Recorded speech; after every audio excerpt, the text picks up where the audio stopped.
Hello, I'm John Rossi, a touring drummer with a love of all things animal. When I'm on the road, I visit as many zoos, aquariums... Hey, wait a minute. What's going on? Hey, what's going on there? Hello? Hello? Hello? We interrupt your regularly scheduled program to bring you Rossifari Zoo news. News you can use from the world of zoos and conservation. Every week, we bring you breaking news and analysis from around the globe, featuring the animals you love and the people who care for them. And here's your anchorman, John Rossi. All right, hello, and welcome back to this week's episode of Rossifari Zoo News, your look at all the newsworthy things in the world of conservation, zoos, aquariums, animals, and crazy people. That's right. Crazy people. And no, I'm not talking about any new updates on any of the former Tiger King people, but I'm talking about my life, though I'm not talking about me, though admittedly, some of you would disagree with that. Okay, so we are in another week of my videos of drumming with Emily, just continuing to be a viral sensation. It's really crazy. As I record this episode on Wednesday, I'm still getting over 1 million views every single day, and comments and followers and all that kind of stuff. And y'all, it finally happened. You know, there is a fairly famous saying that says, it is better to be rich and famous than just famous, and it is better to be just rich than to be rich and famous. And I'm none of those things for the record, but I'm now starting to see a little bit exactly what that means because, yeah, I had my first ever crazy internet stalker experience, which has been thrilling for me. So throughout this whole process of getting, millions and millions of views and likes and comments, there have been plenty of people that have, put rude or mean comments, and some were a little aggressive, and I've blocked those, and others, like, whatever. Honestly, there are so many now that it's impossible for me to even try to police it all. So, whatever is up there is up there. And I've had a small percentage of those people send me direct messages on Insta or TikTok or whatever. And, I guess partially this is my fault. I have this podcast for a reason, and I truly believe that one of the good things that I do in this world is, share the good stuff that good accredited zoos do. With people who think that all zoos are bad, and I can be an outsider. So when these conversations start and people say, well, you're just a zookeeper and you make your living off of it, so of course you can't admit that it's evil. I'm like, oh, no, I'm not. And yeah, we go from there. And, it's the internet. Oftentimes it does not work, but I have actually had some really good, really fruitful conversations with people. I think I might have helped change some minds, and even the ones that I haven't changed, at least we had a nice conversation. I do believe in the power of good dialogue. So I got a message, and it was from one of these people. And I'm not going to pull up the actual thread or anything. I had to block them. But it just started off and it was basically, so what do you do to help animals other than just exploit them for internet fame? And, I took a moment and I responded. I responded thoroughly. I posted 7 things. I even numbered them that I do to help animals, stuff like this podcast and explaining what it is, and my volunteer work with Red Panda Network, and the stuff that I've done to help out Penguins International, and the fundraisers that I've held for various organizations where we've raised thousands of dollars for conservation, and, other stuff like that. Even mentioned going for my master's to try to understand how to save animals better. And I really put a lot of thought into it. And I was like, so how about you? What do? You're clearly interested. And there was the instant response. And it was, so you do nothing, blah, blah, blah. And just totally aggressive and rude. And it ended with, so I am giving you one more chance to tell me, how do you help animals? And I just put a couple laughy faces and blocked the dude because, clearly this was no longer an attempt at a dialogue. And So there you go, And about, 5-10 minutes later, my phone rang. And it was not a number that I knew, but it was not a spam number, and it actually had a name on it. And I was waiting for a DoorDash, or I would not have answered. I don't normally answer, but it was the dude who was harassing me online, calling. And unfortunately, I'm guessing he was using, internet calling to hide his real number or something. But the connection was absolute crap. I could not make out more than a couple words here or there. At first, I literally thought it was my driver still. And I was like, hello? Oh, I'm sorry. Is this my delivery driver? You have bad service, but you can just leave it outside. And he said something, and I heard an F-bomb and something else. And I was just like, okay. And I hung up. And then it kind of registered what was happening. But, I answered again. Because I was honestly curious. I know, it's dumb. And I heard a little bit, and it was like, hey, dude, your phone number online, you idiot. I have your address. I can find you. And I was like, okay. And I was like, yeah, well, don't do that. And I hung up. And he tried calling back 6 or 7 more times in the time it took me to go into my phone and block him, which does not take long. But yeah, and some of the stuff that he said was very threatening, and that he was going to show up at the house or whatever. And, I am deeply unconcerned. I can't believe that, this video has been viewed between the different videos that I have up and the people like Questlove sharing the video. It's probably somewhere between 40 to 50 million individuals have seen it. Not just views, but individuals, because you can see those stats on Instagram. And he's the guy. He's the one who decided to do that. And part of me is like, that's hilarious. And part of me is like, but also, should I be nervous that he is actually crazy enough to try to do something? Because he's clearly crazy enough to be the one person to take it to that level. Yeah, I don't know. So I guess my point is, if I'm found dead at some point soon, somebody go into my Instagram and find that message, and you probably have found your killer. But otherwise, honestly, I'm not intimidated by it. I'm not bothered by it. He did say that he was going to go to all of my listeners and share that conversation to show how evil I am. So, if all of you listening, get a message somehow showing that conversation and seeing how, quote, evil I am, then, I assume you'll still be back here next week, especially since I just told you about it. But, yeah, so that's my crazy story for the week, and that's probably the most newsworthy thing that's happened in my world, honestly. It's just all cuckoo banana pants. But with that said, let's get to the news from the rest of the world, at least like zoo-wise. 1, 2, 3, 4. Ow, that's a funky monkey, tree kangaroo, or a binturong. It's zoo news. Yeah. All right, so let's start off this week by talking about the results of the election. And no, I'm not talking about whether Democrats retained control of the Senate and the House or anything like that. I'm talking about the election of the new mayor at Connecticut's Beardsley Zoo. So if you were listening last week, you know that Beardsley Zoo has a contest where you can vote for the mayor of the zoo. And I recommended that we all get together and vote for Giancarlo, a maned wolf who was really lagging behind. Well, I have some good news and some bad news. The bad news is that we did not win, and in fact, the new mayor of Connecticut's Beardsley Zoo is Rhubarb, the two-toed sloth.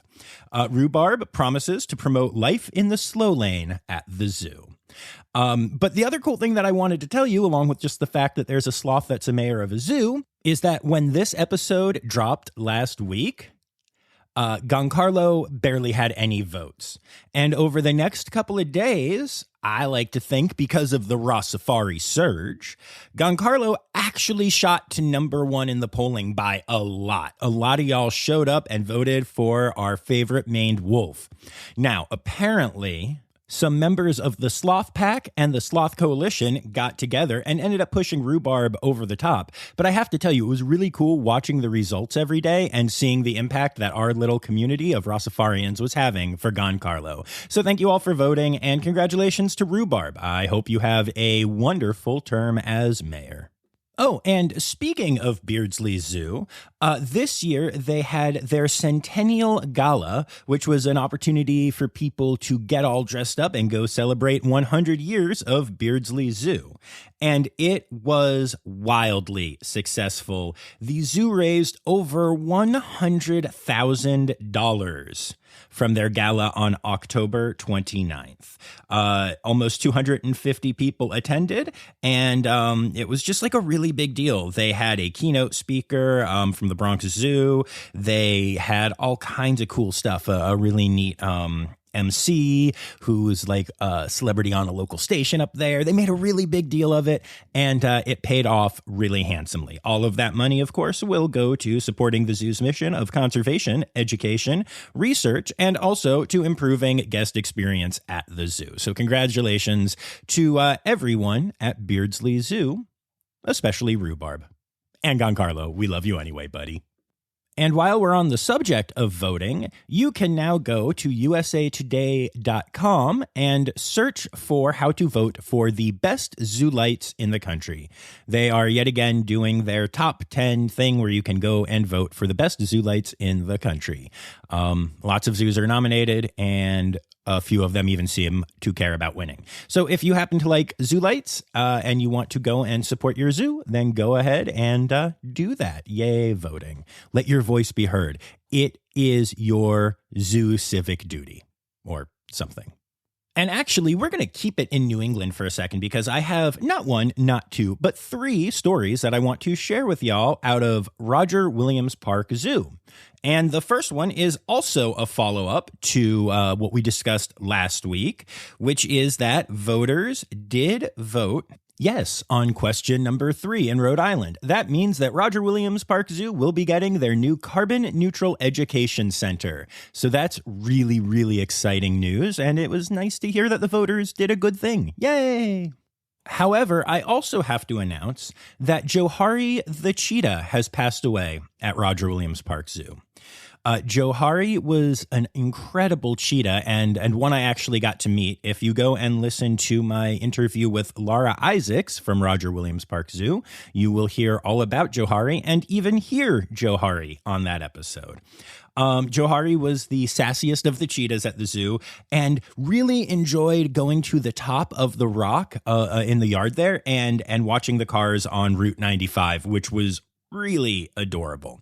Johari got really excited about her keepers and would like jump on the fence and try to hang out with them. So yeah, it's a real bummer. They knew that she had gastritis and had been working on it for a while. But you know, unfortunately the disease was doing too much damage and she couldn't live a good life. And Johari was just a couple weeks shy of her 9th birthday, with a wild life expectancy of 7 to 10 years for cheetahs. So yeah, it's just a real shame. This is one of those very special animals that everyone loves, and we're all going to miss Johari. But if you haven't heard that episode from Roger Williams Park Zoo yet, you could go back and hear just how incredible of an animal this was. But we'll end our Roger Williams Park Zoo section on a happier note. The vet tech at the zoo, Abby Nicolopoulos, has achieved the veterinary technician specialty in zoological medicine, also known as VTS-Zoo. This is really rare. In fact, there are 18 vet techs in the entire country that have achieved this level of expertise in the field of zoo veterinary care. This is just really cool. It means that Abby has just done a really thorough and rigorous job learning the details of taking care of, you know, hundreds, if not thousands of species in her care at Roger Williams Park Zoo. And to have even just the kind of brain that can get this certification is wildly incredible. So congratulations to Abby and honestly to the whole team at Roger Williams for fostering that kind of thing. 18 in the whole country. That's astonishing. So again, congrats, Abby. And I'm not going to try to say your last name again. The Rosamond Gifford Zoo in Syracuse, New York, has recently announced that they have a brand new baby red panda. And now they have announced the name of said pandlet. Her name is Raji, a Hindu name for princess or shining. So yeah, this is really exciting. And Raji is a panda that has a lot of really important genetics going on there. It's a very good match in the species survival plan. So Raji is going to grow up to be an amazing ambassador for her species, I'm sure. So welcome to the world, Raji. Yay. Oh, and speaking of naming red panda cubs, you can help name the red panda cub at the Trevor Zoo at Millbrook. This is another one of those voting fundraiser things where for $2 per vote, you can vote on the following names for this male pandlet: Bruce, Jay-Z, LeBron, Olin, or Sandy. You can vote as often as you like, and every $2 donation will go to the zoo to help out with things, obviously.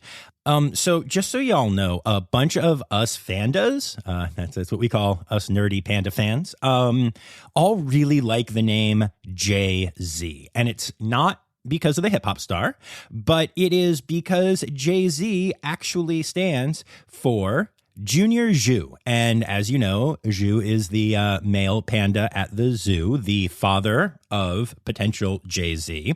And I just think that is possibly the cutest name ever. So if you want to drop $2 and you want to go have an impact for the Trevor Zoo and help name this little pandlet, I vote Jay-Z, and I hope you do too. Junior Zhu, Junior Zhu, Zhu at the zoo, Junior Zhu.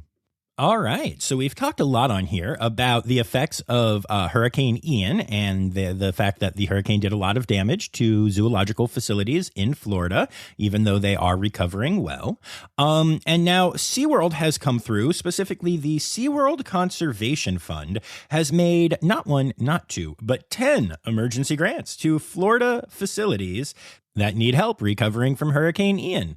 Given the fact that there's currently a tropical storm ravaging Florida as well, I think this is extra helpful. But this is just another reminder that SeaWorld does incredible, incredible stuff, and that they're, really there to help out the community and everything. This is just another great example of SeaWorld being awesome. Oh, and actually, since I have a lot of new listeners, thanks to the whole drumming with elephants thing, if you haven't gone back even just a couple episodes and listened to the episode with Clay Carbajal, I highly recommend that you do if you would like an insider's view of what happened at SeaWorld during the whole Blackfish controversy and a look at why that film is so problematic and not really a good representation of what SeaWorld does.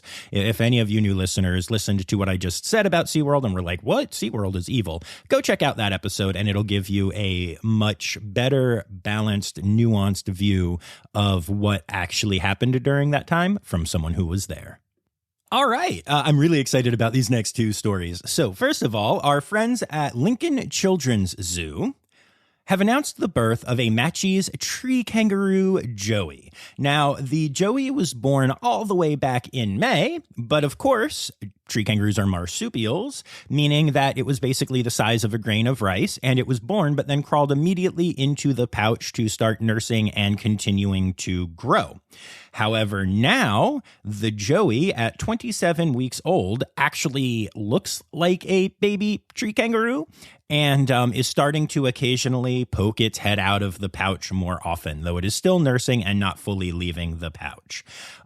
So for those of you who are as into tree kangaroos as I am, the mom is Judy, and the dad is Bexley, or Bex. I love Bex. Bex is adorable. And currently, Judy is the tree kangaroo that is on display most of the time, so you do have the chance to see a little Joey head popping out if you visit Lincoln Children's Zoo. However, it is an extremely rare event at this time.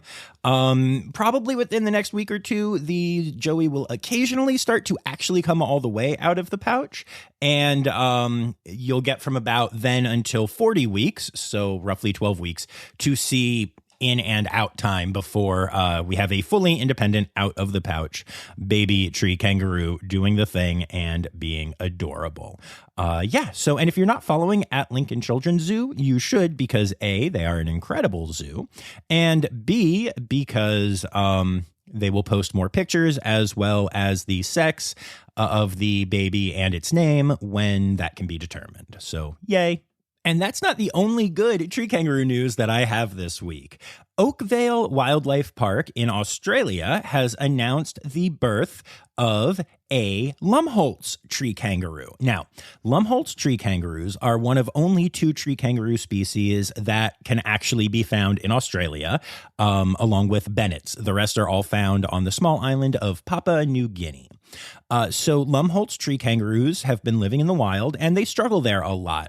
There's a great tree kangaroo rescue organization in Australia that I want to go volunteer for at some point that takes care of these animals and tries to save them from dog attacks and collisions with cars and stuff like that. And recently, they teamed up with some of the zoological facilities in Australia to start to house the species for the first time outside of just a few of the small facilities in Queensland that were keeping them. So this tree kangaroo, named Sophus, is the first ever Lumholtz tree kangaroo born in captivity outside of a zoological facility in Queensland, and thus represents a huge, exciting step in this captive breeding program.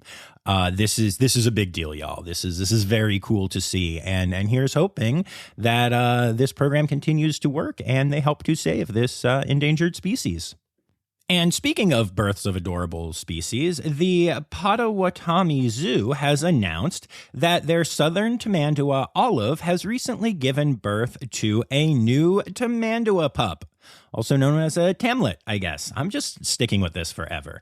It's the first time that Tamandua has been born at the zoo, and it's also Olive's first baby. The zoo did let us all know that not only is Olive doing well, but Franklin, the father, is also doing just fine. He is just completely uninvolved with rearing the pup, so he doesn't really get a lot of attention in the announcement. But yeah, the pup is doing very well. Everyone seems very healthy, and congrats to the zoo on the birth of this incredibly weird and awesome species. And while we've all been enjoying watching Fritz, the baby hippo, grow up at the Cincinnati Zoo, you can now take a look at a new baby hippo at the Dallas Zoo.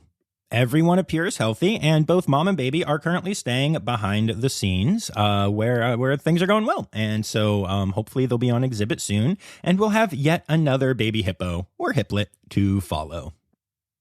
2 new Asian elephants have been gifted to the National Zoo from the Rotterdam Zoo, where they are both expected to breed with the zoo's male Asian elephant, Spike.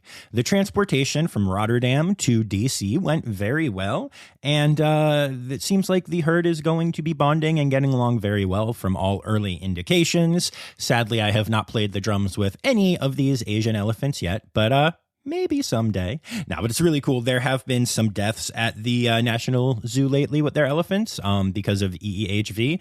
And so it's just really cool to see them getting a few more new elephants in and growing that herd. And hopefully we'll have some breeding success. That's important both for the propagation of the species and because I want to talk about ellets. I guess it would be ellets. Anyway, a visitor to the Bronx Zoo recently decided to break into the exhibit of the Prairie David deer that live on the monorail exhibit. And fortunately, the visitor did not contact any of the animals, and he was captured and taken into custody. And early indication is that he has some serious emotional issues going on. But the zoo made it perfectly clear that it is wildly illegal to break into an exhibit, and as such, plan on pressing charges. This is not the first time that a person with questionable mental stability has broken into an exhibit at the Bronx Zoo, and that they have to be strict about this or else it will continue. So yeah, we're just grateful that nobody and nothing was hurt. And last but not least, in the zoo news department this week, spoiler alert for the animal holiday section, this month is November, and November is Manatee Awareness Month. And one way that is being celebrated is by transporting 3 manatees from Zoo Tampa to the Cincinnati Zoo, where they will be rehabbed. This is one of my favorite weird little factoids about just the zoo world, is that, a lot of the zoos in Florida have manatee rescue and rehabilitation setups because manatees are in a lot of trouble in Florida, and they do a lot of the work right there. I've gotten to go to some of these facilities and see some of the manatees being rehabbed, and it's always wildly inspirational and very cool. But sometimes they just have too many. And when they do, the two facilities that are the most likely to take on those orphaned manatees and to help rehab them and then send them back to Florida are Columbus and Cincinnati. And I just find that hilarious because, they both have incredible facilities and are set up to do this. But when you think manatees, you don't think Central Ohio. And literally, those are like the only places that regularly do this. So, outside of Florida. So, yeah, you get just Ohio manatees. I don't know. It just cracks me up. But very proud of the Cincinnati Zoo and always the Columbus Zoo as well for the incredible work they do for this incredibly important, wildly endangered American species. Conservation, news time. Oh, yeah. All right, so let's talk about blue whales for a second. They're really cool. That was it. Just wanted to let y'all know that. No, wait. I actually do have a conservation story about blue whales. There have been some studies done recently, and researchers now estimate that blue whales may each consume up to 10 million pieces of microplastics every single day. That's up to 96 pounds of microplastics every single day. That's like a child. My son does not weigh 96 pounds. It's apparently the average weight of a 13-year-old human. So yeah. Microplastics are pieces of plastic that measure less than 0.2 inches or 5 millimeters, and are created as plastics break down in the ocean. And so yeah, whales just happen to be ingesting 96 pounds of this every day. This is why I get frustrated when I see people posting memes, especially people who claim to care about conservation, saying, why should I worry about using a reusable water bottle when there are airline companies flying jets that are empty just to keep their place on the schedule and stuff. Look, I get it. Humanity is just screwing up the planet. It's gross. However, I think it's important to look at it on the individualistic level, okay? Is using a non-reusable plastic straw going to save the planet? Nah. But if you were able to track that straw and find out that it ended up in a sea turtle's nose and caused that sea turtle damage or killed it, how would you feel? How would you feel knowing that, a whale ate the plastics that you could have avoided? These are the things that I like to think about. And again, look, I am not coming down on anyone. I also struggle with single-use plastics at certain times. There are certain things that I love that come in single-use plastics only, and it is a constant inner battle whether or not to have one of those or not to. I am not judging. I am not saying anything other than let's not push the false narrative that we can't have an impact, because even if you question how much of a global impact we are having, the fact of the matter is that you can have an individual impact on an individual animal that, makes a big difference in whether it lives or not. So yeah, just something to think about. Researchers have recently discovered a new owl species, and they say it is a hoot.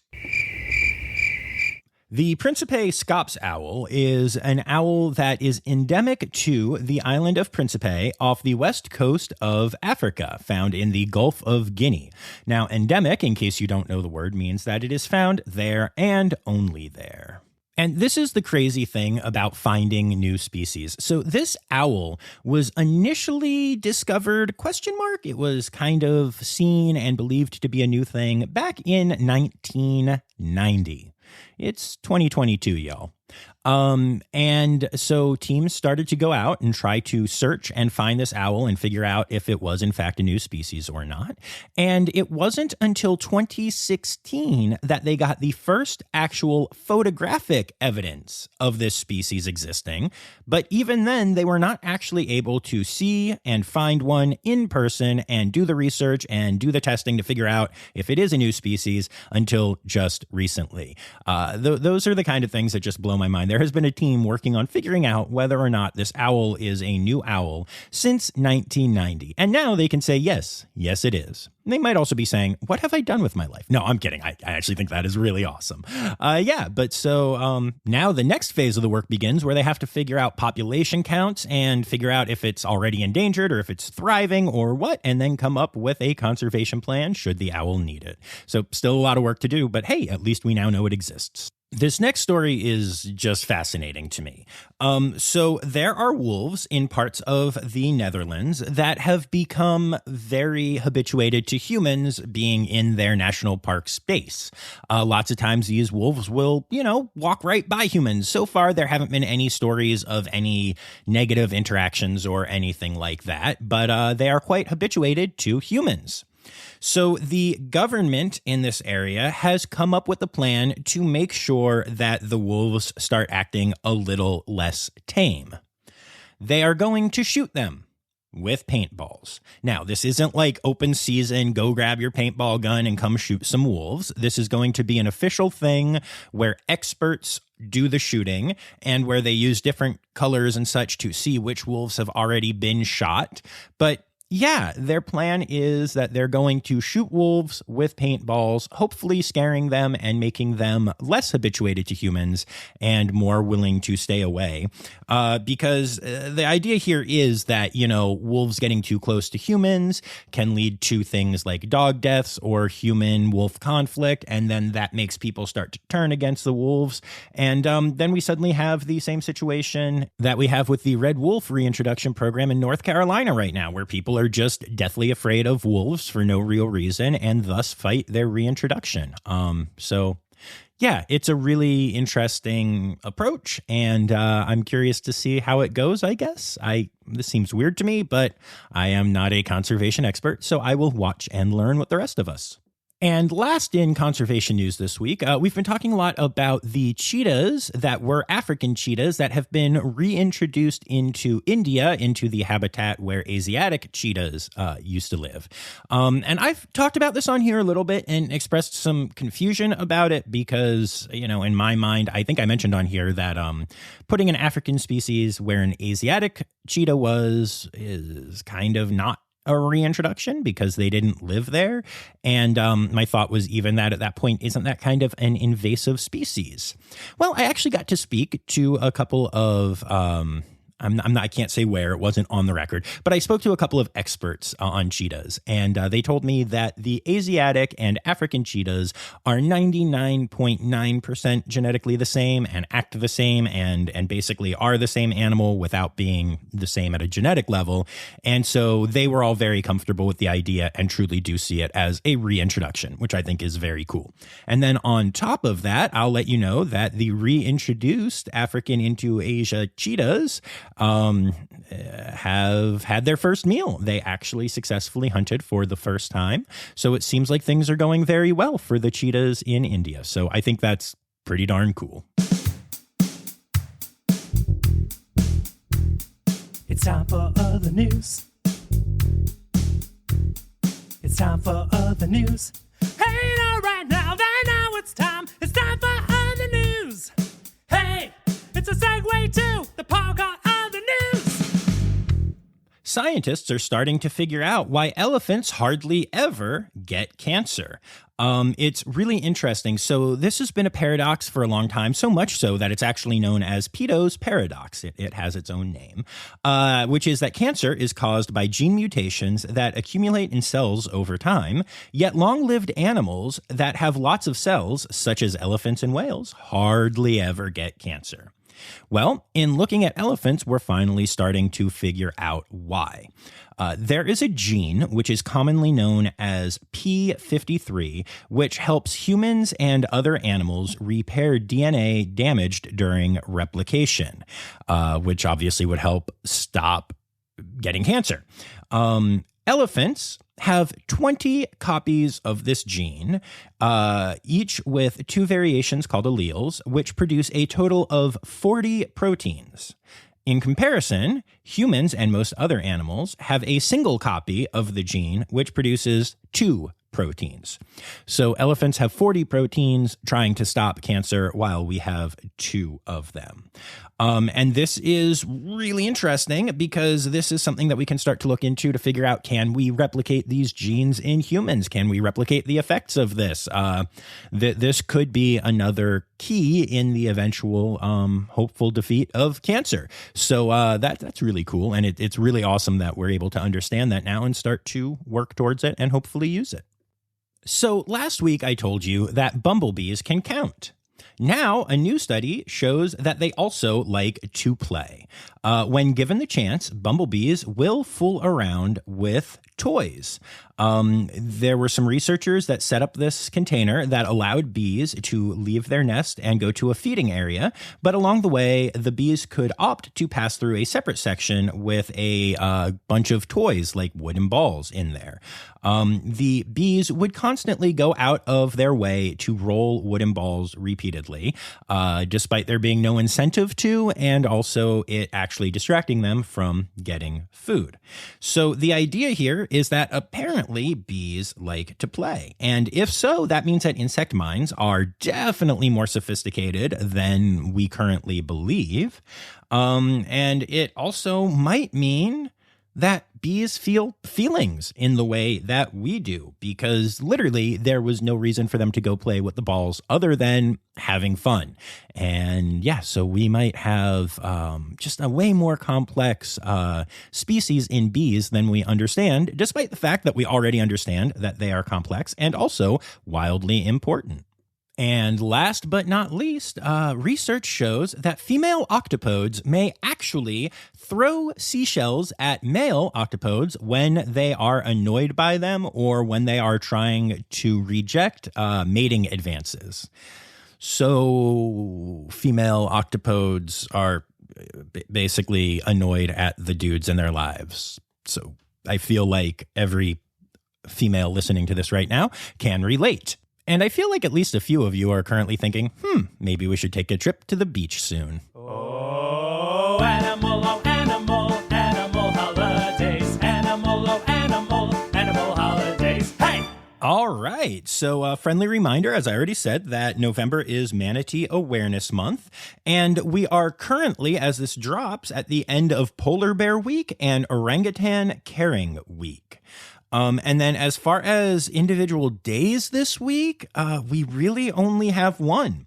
The 14th is the International Day of Zoo and Aquarium Educators. And then there is nothing until we get all the way to the 21st. So I'll tell you about that next week. But those are your animal holidays for the week.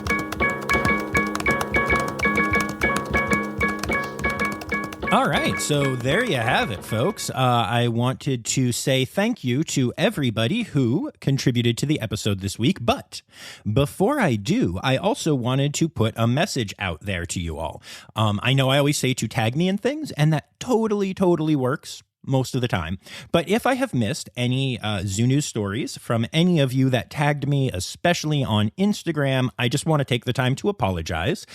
Since my videos drumming with Emily have blown up, my notifications are insane. I will literally, get off the app and then be like, oh, wait, I wanted to go see something, and jump back in and have 100 or more new notifications that quickly. It's been nuts. So I've been trying to keep an eye on everything and catch every time that somebody tags me and stuff. But if I missed anything, I apologize.